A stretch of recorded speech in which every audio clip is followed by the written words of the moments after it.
Hello friends, welcome to daily exam batch YouTube channel. ఈరోజు మనం March 21 current అఫైర్స్ని చూసుకుందాం. చాలా మంచి క్వశ్చన్స్ ఉన్నాయి. వీడియో లాస్ట్ వరకు చూడండి. ఫస్ట్ క్వశ్చన్: ప్రపంచ కవితా దినోత్సవం ప్రతి సంవత్సరం ఎప్పుడు జరుపుకుంటారు? Correct answer option B, March 21 అండి. ఈ ప్రపంచ కవితా దినోత్సవం యునెస్కో చేత 1999లో ప్రకటించిందండి. ఈరోజు భాషా వైవిధ్యం మరియు సృజనాత్మక వ్యక్తీకరణను ప్రోత్సహిస్తుందండి. Where the mind is without fear and the head is held high అనే ప్రసిద్ధ వాక్యం రవీంద్రనాథ్ ఠాగూర్ గారిదండి. సో ఇది కూడా గుర్తుంచుకోవాలి. ప్రపంచ కవితా దినోత్సవం ప్రతి సంవత్సరం ఎప్పుడు జరుపుకుంటారు అంటే కరెక్ట్ ఆన్సర్ మార్చ్ 21 అండి. ఇది ఎవరి చేత ఎప్పుడు ప్రకటించబడింది అంటే 1999లో యునెస్కో చేత ప్రకటించబడిందండి. ఈరోజు భాషా వైవిధ్యం మరియు సృజనాత్మకత వ్యక్తీకరణను ప్రోత్సహిస్తుందండి. అలాగే where the mind is without fear and the head is held high అనే ప్రసిద్ధ వాక్యం రవీంద్రనాథ్ ఠాగూర్ గారిదండి. ఓకేనా? నెక్స్ట్ క్వశ్చన్: 2026లో యూకే హౌస్ ఆఫ్ కామన్స్లో ఎంపవర్మెంట్ అవార్డు ఎవరు అందుకున్నారు? Correct answer option A, Rituparna Sengupta అండి.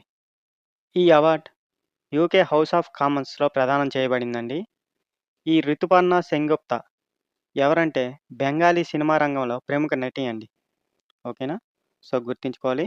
మన క్వశ్చన్ ఏంటంటే 2026లో యూకే హౌస్ ఆఫ్ కామన్స్లో ఎంపవర్మెంట్ అవార్డుని ఎవరు అందుకున్నారు అంటే కరెక్ట్ ఆన్సర్ రితుపర్ణ సెన్గుప్తా అండి. ఎవరండి ఈమె? బెంగాలీ సినిమా రంగంలో ప్రముఖ నటి అండి. ఓకేనా? నెక్స్ట్ క్వశ్చన్: చైనాకు భారతదేశం కొత్త రాయబారిగా ఎవరు నియమితులయ్యారు?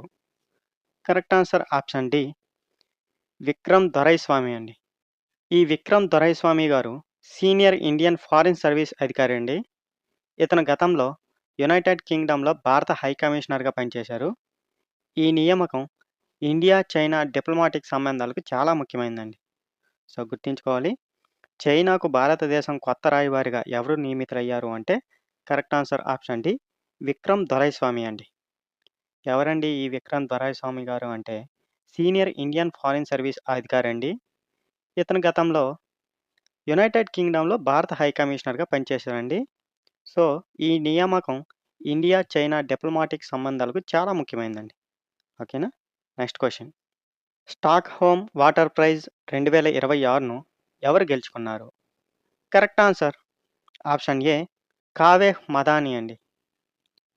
ఈ అవార్డు మొత్తం $1,50,000 నగదు బహుమతితో ఇస్తారండి. ఈ కావేహ్ మదాని గారు యునైటెడ్ నేషన్స్ యూనివర్సిటీలో institute for water, environment and health డైరెక్టర్‌గా ఉన్నారండి. ఇతను వాటర్ బ్యాంక్రప్సీ అనే పదాన్ని ప్రాచుర్యంలోకి తీసుకొచ్చారండి. ఈ అవార్డు స్వీడన్ రాజు కార్ల్ 16 గుస్తాఫ్ చేత ఆగస్ట్ 2026 వరల్డ్ వాటర్ వీక్ సందర్భంగా ప్రదానం చేయబడుతుందండి. సో గుర్తుంచుకోవాలి. స్టాక్‌హోమ్ వాటర్ ప్రైజ్ 2026ను ఎవరు గెలుచుకున్నారు అంటే correct answer option A, Kaveh Madani గారండి. మొత్తం ఎంత అవార్డు వస్తుంది అంటే $1,50,000 నగదు బహుమతి వస్తుందండి. ఈ కావేహ్ మదాని గారు ఎవరంటే United nations university institute for water, environment and health డైరెక్టర్‌గా ఉన్నారండి. ఇతను వాటర్ బ్యాంక్రప్సీ అనే పదాన్ని ప్రాచుర్యంలోకి తీసుకొచ్చారండి. అయితే ఈ అవార్డు ఎవరి చేత ప్రదానం చేయబడుతుంది అంటే స్వీడన్ రాజు కార్ల్ 16 గుస్తాఫ్ చేత ఎప్పుడు అంటే ఆగస్ట్ 2026లో వరల్డ్ వాటర్ వీక్ సందర్భంగా ప్రదానం చేయబడుతుందండి. ఓకేనా? Next question: RBI central banking award 2026ను ఎందుకు గెలుచుకుంది? సో కరెక్ట్ ఆన్సర్ ఏంటంటే ఆప్షన్ డి, బ్యాంక్.ఇన్ డొమైన్ ప్రారంభం కోసమండి. ఈ అవార్డ్ 13వ సెంట్రల్ బ్యాంకింగ్ అవార్డ్స్ 2026 లండన్‌లో ఇవ్వబడిందండి. ఈ బ్యాంక్.ఇన్ డొమైన్ ఫిషింగ్ మరియు సైబర్ మోసాలను నివారించడంలో సహాయపడుతుందండి. ఇది కస్టమర్లకు నిజమైన బ్యాంకింగ్ వెబ్‌సైట్‌లను గుర్తించడానికి ఉపయోగపడుతుంది. ఈ డొమైన్ ఎప్పుడు ప్రారంభించబడిందంటే ఫిబ్రవరి 2025లో ప్రారంభించబడింది. 2025 చివరి నాటికి సుమారు 98% భారత బ్యాంకులు ఈ డొమైన్‌ని స్వీకరించాయి. సో అందుకు గుర్తుంచుకోవాలి. ఆర్‌బీఐ సెంట్రల్ బ్యాంకింగ్ అవార్డ్ 2026ను ఎందుకు గెలుచుకుంది అంటే, correct answer bank dot in domain ప్రారంభం కోసం ఈ అవార్డును గెలుచుకుందండి. ఈ అవార్డు 13వ సెంట్రల్ బ్యాంకింగ్ అవార్డ్స్ 2026 ఎక్కడండి? లండన్‌లో ఇవ్వబడిందండి. ఈ బ్యాంక్ డాట్ ఇన్ డొమైన్ వల్ల యూజ్ ఏంటంటే, ఫిషింగ్ మరియు సైబర్ మోసాలను నివారించడంలో సహాయపడుతుందండి.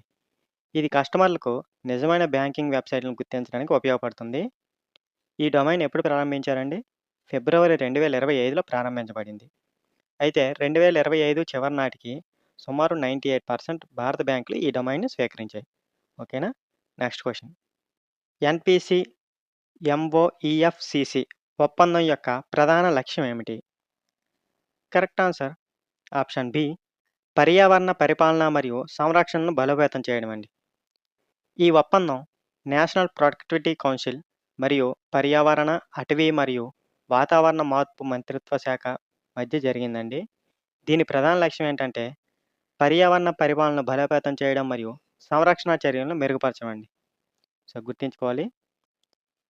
ఎన్‌పీసీ ఎంఓఈఎఫ్‌సీసీ ఒప్పందం యొక్క ప్రధాన లక్ష్యం ఏమిటంటే, కరెక్ట్ ఆన్సర్ ఆప్షన్ బి పర్యావరణ పరిపాలన మరియు సంరక్షణను బలోపేతం చేయడం అండి. ఈ ఒప్పందం ఎవరెవరి మధ్య జరిగింది అంటే, నేషనల్ ప్రొడక్టివిటీ కౌన్సిల్ మరియు పర్యావరణ, అటవీ మరియు వాతావరణ మార్పు మంత్రిత్వ శాఖ మధ్య జరిగిందండి. దీని ప్రధాన లక్ష్యం ఏమిటంటే, పర్యావరణ పరిపాలన బలోపేతం చేయడం మరియు సంరక్షణ చర్యలను మెరుగుపరచమండి. ఓకేనా? Next question. ప్రపంచంలో అతిపెద్ద మెట్రో నెట్వర్క్ పరంగా భారత్ స్థానం ఎంత? కరెక్ట్ ఆన్సర్ ఆప్షన్ సి 3వ స్థానం అండి. ప్రపంచంలో మెట్రో నెట్వర్క్ పరంగా మొదటి స్థానం చైనా ఉందండి. సుమారు 11,000 కిలోమీటర్లతో ఉంది. రెండవ స్థానం యునైటెడ్ స్టేట్స్ సుమారు 1,400 కిలోమీటర్లతో ఉంది. భారత్ సుమారు 1,100 కిలోమీటర్లతో మూడవ స్థానంలో ఉంది. ఢిల్లీ, ముంబై మరియు బెంగుళూరు వంటి నగరాల్లో మెట్రో సేవలు ముఖ్యంగా ఉన్నాయి. మెట్రో రైలు నగర రవాణాను సులభతరం చేసి ట్రాఫిక్ సమస్యలను తగ్గిస్తుంది. సో, గుర్తుంచుకోవాలి. ప్రపంచంలో అతిపెద్ద మెట్రో నెట్వర్క్ పరంగా భారత స్థానం ఎంత అంటే, కరెక్ట్ ఆన్సర్ ఆప్షన్ సి 3వ స్థానం అండి. మరి మొదటి 2 స్థానాల్లో ఏమున్నాయంటే, మొదటి స్థానం చైనా అండి. సుమారు ఎంత? 11,000 కిలోమీటర్లతో ఉందండి. రెండవ స్థానం యునైటెడ్ స్టేట్స్ అండి. సుమారు 1,400 కిలోమీటర్లతో ఉంది. ఇప్పుడు మూడవ స్థానం మన భారత్ అండి. 1,100 కిలోమీటర్లతో మూడవ స్థానంలో ఉంది. అయితే మన భారతదేశంలో ముఖ్యంగా ఢిల్లీ, ముంబై మరియు బెంగుళూరు వంటి నగరాల్లో మెట్రో సేవలు ముఖ్యంగా ఉన్నాయండి. ఈ మెట్రో రైలు అనేది నగర రవాణాను సులభతరం చేసి ట్రాఫిక్ సమస్యలను తగ్గిస్తుందండి. ఓకేనా? Next question. ఎన్ఎండిసిలో పర్సనల్ డైరెక్టర్‌గా ఎవరు నియమితులయ్యారు? Correct answer option D Krishnakumar Thakur అండి. ఎన్ఎండిసి ఒక ప్రముఖ పబ్లిక్ సెక్టార్ మైనింగ్ కంపెనీ అండి. ఇది భారతదేశంలో అతిపెద్ద ఐరన్ ఓర్ ఉత్పత్తిదారు. ఇటీవల ఎన్ఎండిసి ఒకే ఆర్థిక సంవత్సరంలో 50 మిలియన్ టన్నుల ఐరన్ ఓర్ ఉత్పత్తి చేసి చరిత్ర సృష్టించిందండి. మనం లాస్ట్ వీడియోలో దీని గురించి కూడా మాట్లాడుకున్నాం. ఎన్ఎండిసిలో పర్సనల్ డైరెక్టర్‌గా ఎవరు నియమితులయ్యారు అంటే, correct answer option D Krishnakumar Thakur అండి. ఈ ఎన్ఎండిసి అనేది ఒక ప్రముఖ పబ్లిక్ సెక్టర్ మైనింగ్ కంపెనీ అండి. ఇది భారతదేశంలో అతిపెద్ద ఐరన్ ఓర్ ఉత్పత్తిదారుగా ఉంది. ఇటీవలే ఎన్ఎండిసి ఒకే ఆర్థిక సంవత్సరంలో 50 మిలియన్ టన్నుల ఐరన్ ఓర్ ఉత్పత్తి చేసి చరిత్ర సృష్టించిందండి. మనం దీని గురించి ఆల్రెడీ ప్రీవియస్ వీడియోలో మాట్లాడుకున్నాం. ఓకేనా? Next question. యునైటెడ్ స్టేట్స్ తర్వాత మార్చి 2026లో ప్రపంచ ఆరోగ్య సంస్థ నుంచి అధికారికంగా ఏ దేశం బయటకు వచ్చింది? Correct answer option D Argentina అండి. ఈ నిర్ణయం యునైటెడ్ స్టేట్స్ తీసుకున్న నిర్ణయాన్ని అనుసరించి తీసుకున్నారండి. ఇలాంటి నిర్ణయాలు గ్లోబల్ హెల్త్ కోఆపరేటివ్‌పై ప్రభావం చూపిస్తాయండి. ప్రపంచ ఆరోగ్య సంస్థ ప్రధాన కార్యాలయం ఎక్కడ ఉందో మీకు తెలుసు కదండీ! జెనీవా, స్విట్జర్లాండ్‌లో ఉంది. ఓకేనా? సో, మన క్వెషన్ ఏంటంటే, యునైటెడ్ స్టేట్స్ తర్వాత మార్చి 2026లో ప్రపంచ ఆరోగ్య సంస్థ నుంచి అధికారికంగా ఏ దేశం బయటకు వచ్చింది అంటే, correct answer option D Argentina అండి. ఈ నిర్ణయం యునైటెడ్ స్టేట్స్ తీసుకున్న నిర్ణయాన్ని అనుసరించి తీసుకున్నారండి. ఇలాంటి నిర్ణయాల వల్ల గ్లోబల్ హెల్త్ కోఆపరేటివ్‌పై ప్రభావం చూపిస్తాయండి. అయితే ఈ ప్రపంచ ఆరోగ్య సంస్థ ప్రధాన కార్యాలయం ఎక్కడుందండి? జెనీవా, స్విట్జర్లాండ్‌లో ఉంది. ఓకేనా? Next question. ప్రపంచ ఇండోర్ అథ్లెటిక్స్ ఛాంపియన్‌షిప్ 2026ను తొలిసారిగా ఏ దేశం ఆతిథ్యం ఇస్తుంది? కరెక్ట్ ఆన్సర్ ఆప్షన్ ఏ మన భారతదేశం అండి. ఈ ఈవెంట్‌ను వరల్డ్ అథ్లెటిక్స్ నిర్వహిస్తుందండి. ఈ ఛాంపియన్‌షిప్ ఒడిశాలోని భువనేశ్వర్‌లో ఉన్న కళింగ ఇండోర్ అథ్లెటిక్స్ స్టేడియంలో జరుగుతుంది. భారత్ ఈ ఈవెంట్‌ను తొలిసారిగా ఆతిథ్యం ఇస్తుందండి. సో, గుర్తుంచుకోవాలి. ప్రపంచ ఇండోర్ అథ్లెటిక్స్ ఛాంపియన్‌షిప్ 2028ను తొలిసారిగా ఏ దేశం ఆతిథ్యం ఇస్తుంది అంటే కరెక్ట్ ఆన్సర్ ఆప్షన్ ఏ భారత్ అండి. ఈ ఈవెంట్‌ను వరల్డ్ అథ్లెటిక్స్ నిర్వహిస్తుందండి. ఈ ఛాంపియన్‌షిప్ ఎక్కడ జరుగుతుందండి? ఒడిశాలోని భువనేశ్వర్‌లో ఉన్న కళింగ ఇండోర్ అథ్లెటిక్స్ స్టేడియంలో జరుగుతుంది. ఈ ఈవెంట్‌ను తొలిసారిగా మన భారత్ ఆతిథ్యం ఇస్తుందండి. ఓకేనా? Next question. 2026 Mark Lenton history ప్రైజ్‌ను ఎవరు గెలుచుకున్నారు? Correct answer option D William Dalrymple అండి.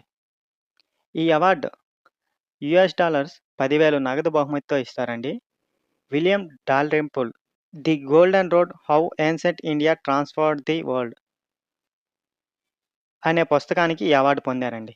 ఈ అవార్డు కోసం ఇండియా ఆరిజిన్ అమెరికా రచయిత సిద్ధార్థ్ కారా కూడా నామినేట్ అయ్యారండి. ఓకేనా? సో, గుర్తుంచుకోవాలి. 2026 మార్క్ లింటన్ హిస్టరీ ప్రైజ్‌ను ఎవరు గెలుచుకున్నారు అంటే correct answer option D William Dalrymple అండి. ఈ అవార్డు $10,000లో 10,000 నగదు బహుమతితో ఇస్తారండి. ఈ విలియం డాల్ట్రింప్ గారు ఏ పుస్తకానికి ఈ అవార్డు పొందారు అంటే correct answer 'the golden road how ancient India transformed the world' అనే పుస్తకానికి ఈ అవార్డు పొందారండి. ఈ అవార్డు కోసం ఇండియన్ ఆరిజిన్ అమెరికా రచయిత సిద్ధార్థ్ కారా కూడా నామినేట్ అయ్యారు. ఓకేనా? Next question. ఇటీవల వార్తల్లో కనిపించిన సౌత్ షెట్లాండ్ దీవులు ఏ ప్రాంతంలో ఉన్నాయి? Correct answer option D Antarctica ప్రాంతం అండి. సౌత్ షెట్లాండ్ దీవులు 6.7 మాగ్నిట్యూడ్ భూకంపం సంభవించిందండి. ఈ విషయాన్ని German research centre for geosciences తెలిపింది. ఈ ప్రాంతం సుమారు 80% స్థిరమైన మంచుతో కప్పబడి ఉంటుంది. ఇక్కడ కొన్ని దేశాలు సీజనల్ రీసెర్చ్ స్టేషన్లు కూడా నిర్వహిస్తున్నాయి. ఈ దీవులను 1819లో విలియం స్మిత్ కనుగొన్నారండి. దీనిని జ్యువెల్ ఆఫ్ అంటార్కిటికా అని కూడా పిలుస్తారండి. సో, గుర్తుంచుకోవాలి. ఇటీవల వార్తల్లో కనిపించిన సౌత్ షెట్లాండ్ దీవులు ఏ ప్రాంతంలో ఉన్నాయి అంటే correct answer option D Antarctica ప్రాంతం అండి. రీసెంట్‌గా న్యూసుల్లో ఇక్కడ 6.7 మాగ్నిట్యూడ్ భూకంపం సంభవించిందని, ఈ విషయాన్ని German research centre for geosciences తెలిపిందండి. ఈ ప్రాంతం సుమారు 80% స్థిరమైన మంచుతో కప్పబడి ఉంటుంది. ఇక్కడ కొన్ని దేశాలు సీజనల్ రీసెర్చ్ స్టేషన్లు కూడా నిర్వహిస్తున్నాయి. ఈ దీవులను ఎప్పుడు ఎవరు కనుక్కున్నారు అంటే 1819లో విలియం స్మిత్ కనుగొన్నారండి. దీన్నే జ్యువెల్ ఆఫ్ అంటార్కిటికా అని కూడా పిలుస్తారు. ఓకేనా? Next question. 2026లో ప్రారంభమైన కృషి సఖి పథకం ఏ వర్గాన్ని శక్తివంతం చేయడాన్ని లక్ష్యంగా పెట్టుకుంది? అంటే కరెక్ట్ ఆన్సర్ ఆప్షన్ ఏ మహిళా రైతులండి. ఈ కృషి సఖి ఇనిషియేటివ్‌ను agriculture insurance company of India limited ప్రారంభించిందండి. ఈ పథకం వ్యవసాయం మరియు పంట బీమా రంగాల్లో మహిళా రైతులను శక్తివంతం చేయడాన్ని లక్ష్యంగా పెట్టుకుందండి. ఇది international year of the woman farmer 2026తో అనుసంధానంగా ఉందండి. సో, గుర్తుంచుకోవాలి. 2026లో ప్రారంభమైన ఏంటంటే ఆ పథకం పేరు కృషి సఖి పథకం. ఏ వర్గాన్ని శక్తివంతం చేయడాన్ని లక్ష్యంగా పెట్టుకుంది అంటే కరెక్ట్ ఆన్సర్ ఆప్షన్ ఏ మహిళా రైతులకండి. ఈ కృషి సఖి ఇనిషియేటివ్‌ను agriculture insurance company of India limited ప్రారంభించిందండి. ఈ పథకం వ్యవసాయం మరియు పంట బీమా రంగాల్లో మహిళా రైతులను శక్తివంతం చేయడాన్ని లక్ష్యంగా పెట్టుకుందండి. ఇది international year of the woman farmer 2026తో అనుసంధానంగా ఉందండి. ఓకేనా? Next question. Quiz of the day అండి. మనం ఆల్రెడీ ఈ క్వెషన్ గురించి డిస్కస్ చేసాం. ఆన్సర్ తెలిస్తే కింద కామెంట్‌లో చెప్పండి. ఆర్‌బీఐ సెంట్రల్ బ్యాంకింగ్ అవార్డ్ 2026ను ఎందుకోసం గెలుచుకుంది? కరెక్ట్ ఆన్సర్‌ని కామెంట్ రూపంలో చెప్పండి. ఈ వీడియో ఉపయోగపడితే లైక్ చేయండి. అలాగే మీ ఫ్రెండ్స్‌కి కూడా షేర్ చేయండి. ఇలాంటి కరెంట్ అఫైర్స్ కోసం మా ఛానల్‌ని సబ్స్క్రైబ్ చేయండి. Thank you for watching.